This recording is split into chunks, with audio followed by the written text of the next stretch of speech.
হঠাৎ করেই 11:30টার সময় উদ্যোক্তারা যেটা অভিযোগ করছেন, কলকাতা পুলিশের তরফ থেকে জানানো হয় যে এই অনুষ্ঠান করতে দেওয়া হবে না এবং মঞ্চ খুলে ফেলতে হবে। রাজ্যের সঙ্গীত মেলার পাল্টা প্রিন্সেপ ঘাটে বিজেপির বঙ্গ সঙ্গীত উৎসবের আয়োজন, আর এর শুরুতেই উত্তেজনা। দক্ষিণ বন্দর থানার বিরুদ্ধে অনুষ্ঠানে বাধার অভিযোগ তুলছে পদ্ম শিবির। অনুমতি নেই, পাল্টা দাবি পুলিশ সূত্রে।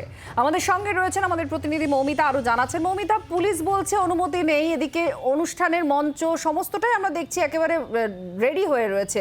ঠিক কি অবস্থা, কি বলা হচ্ছে এখন? আত্রি, তোমার সঙ্গে যখন আমি কথা বলছি ঠিক এই সময় থেকেই বঙ্গ সঙ্গীত মেলা যেটা পদ্ম শিবিরের তরফ থেকে করা হচ্ছে, বেঙ্গল কালচারাল লিটারেলি মিট তাদের তরফ থেকে, একটি অর্গানাইজেশনের তরফ থেকে, সরাসরি বিজেপির ব্যানারে না হলেও বিজেপি ঘনিষ্ঠ যারা জিতেন্দ্র তিওয়ারি তার উদ্যোগে এটা ঠিক করা হয়েছিল এবং শুভেন্দু অধিকারী রাজ্যের বিরোধী দলনেতার আজকের এই অনুষ্ঠানে যোগ দেওয়ার কথা ছিল। অনুষ্ঠানের মঞ্চ প্রস্তুত, কিন্তু উদ্যোক্তারা তারা অভিযোগ করছেন এই বঙ্গ সঙ্গীত উৎসব, সেই বঙ্গ সঙ্গীত উৎসব হঠাৎ করে ঠিক 11:15 নাগাদ কলকাতা পুলিশের তরফ থেকে এসে জানিয়ে দেওয়া হয় যে এই অনুষ্ঠান তাদের করতে দেওয়া হবে না এবং কিছুক্ষণ আগে তাদের বলা হচ্ছে এই মঞ্চ খুলে ফেলতে হবে। কিন্তু যদিও উদ্যোক্তারা জানাচ্ছেন যে তারা পুলিশকে ইন্টিমেট করেছিলেন, যেহেতু এই যে জায়গা সেই জায়গাটা সেনার আওতাধীন, সেইখানে কিন্তু সেনার অনুমতি রয়েছে। কলকাতা পুলিশের কাছে তারা মেল করে তাদের অনুমতি চেয়েছিলেন, তাদের ইন্টিমেট করা হয়েছিল, কিন্তু হঠাৎ কিছুক্ষণ আগে জানিয়ে দেওয়া হয়েছে যে এই অনুষ্ঠান তাদের করতে দেওয়া হবে না। অনুষ্ঠানের যিনি উদ্যোক্তা তার সঙ্গে আমি একবার কথা বলে নেব। প্রীতম সরকার রয়েছেন এই মুহূর্তে আমাদের সঙ্গে। প্রীতম, হঠাৎ করে কি হলো? অনুষ্ঠানের ভবিষ্যৎ কি? অনুষ্ঠান, রাজ্যের মতো অনুষ্ঠানের ভবিষ্যৎ অন্ধকারে বলে মনে হচ্ছে আমাদের। রাজ্যের যেমন অন্ধকারে ভবিষ্যৎ, ঠিক সেরকমই আমার মনে হচ্ছে যে যখন সারা পশ্চিমবাংলার প্রান্তিক শিল্পীরা আজকের এই বঙ্গ সঙ্গীত উৎসব মাননীয় বিরোধী দলনেতার ডাকে কলকাতায় তারা চলে এসছেন, সেই সময় দাঁড়িয়ে 11:30 আওয়ার্সে পুলিশ হঠাৎ করে এসে বলছে যে এই অনুষ্ঠান করা যাবে না এবং তার কোনো নির্দিষ্ট কারণ নেই। আমরা 18 তারিখ যখন জয়েন্ট সিপিকে মেল করি, ইন্টিমেশন দিই, তার পক্ষ থেকে যদি 18 তারিখে আমাদের বলা হতো যে কোনো রকম এটা নিয়ে সমস্যা, পুলিশের তরফ থেকে কি তখন হ্যাঁ জানিয়ে পারমিশন আপনাদের দেওয়া?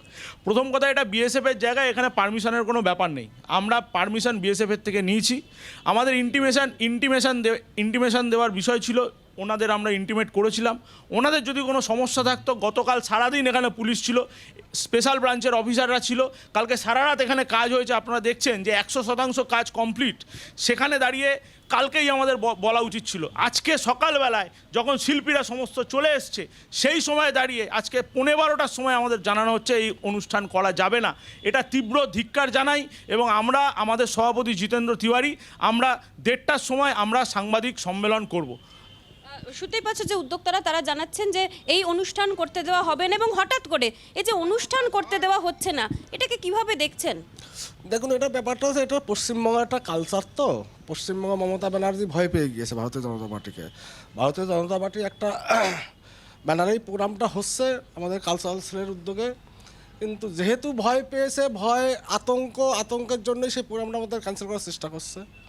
মাননীয় আমাদের বিরোধী দলের আসার কথা আছেন, তিনি এসে তার যোগ্যতম জবাব দিবেন।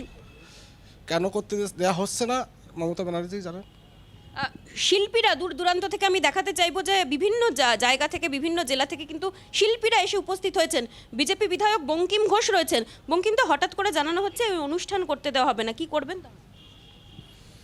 দেখুন, এটা তো শাসক দলের একটা চক্রান্ত।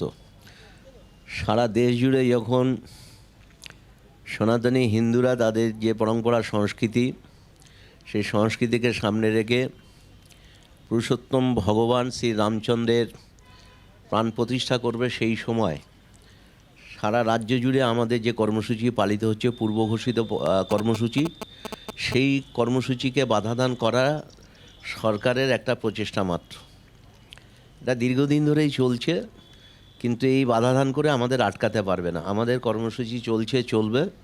সারা মানুষের হৃদয়ে আজকে রামচন্দ্র অবস্থান করছেন, ফলে রামকে কেউ আটকাতে পারবে না। আর আমাদের সনাতনী হিন্দুদের এই প্রোগ্রাম চলবেই। আজকের যে অনুষ্ঠান সেই অনুষ্ঠানের জন্য দূর দূরান্ত থেকে শিল্পীরা তারা এসে উপস্থিত হয়েছেন, কিন্তু অনুষ্ঠানের ভবিষ্যৎ ঘিরে কিন্তু এই মুহূর্তে অনিশ্চয়তা তৈরি হয়েছে, কারণ অনুষ্ঠান করতে দেওয়া হবে না জানিয়ে দেওয়া হয়েছে, এবং যেটা সূত্র মারফত আমরা জানতে পারছি যে এই অনুষ্ঠান 1 মাস পিছিয়ে দেওয়া হচ্ছে, এবং যেটা সিদ্ধান্ত হয়েছে যে অন্য একটি জায়গায় সেই অনুষ্ঠান করা হবে। কিন্তু আজকের এই অনুষ্ঠান হঠাৎ করেই উদ্যোক্তারা তারা জানাচ্ছেন যে করতে দেওয়া হবে না, এবং পুলিশ তাদের অনুমতি দেয়নি। যদি উদ্যোক্তারা জানাচ্ছেন যে সেনার কাছ থেকে তারা অনুমতি পেয়েছিলেন, গতকাল রাতভর কাজ হয়েছে এখানে, এবং যেমনটা দেখতে পাচ্ছ যে সমস্ত অ্যারেঞ্জমেন্ট হয়ে গিয়েছিল, কারণ ঠিক 1টা থেকে এই অনুষ্ঠানের সূচনা হওয়ার কথা ছিল। হঠাৎ করেই 11:30টার সময় উদ্যোক্তারা যেটা অভিযোগ করছেন, কলকাতা পুলিশের তরফ থেকে জানানো হয় যে এই অনুষ্ঠান করতে দেওয়া হবে না এবং মঞ্চ খুলে ফেলতে হবে। বাংলার আওয়াজ, বাঙালির আবেগ, জি 24 ঘন্টা।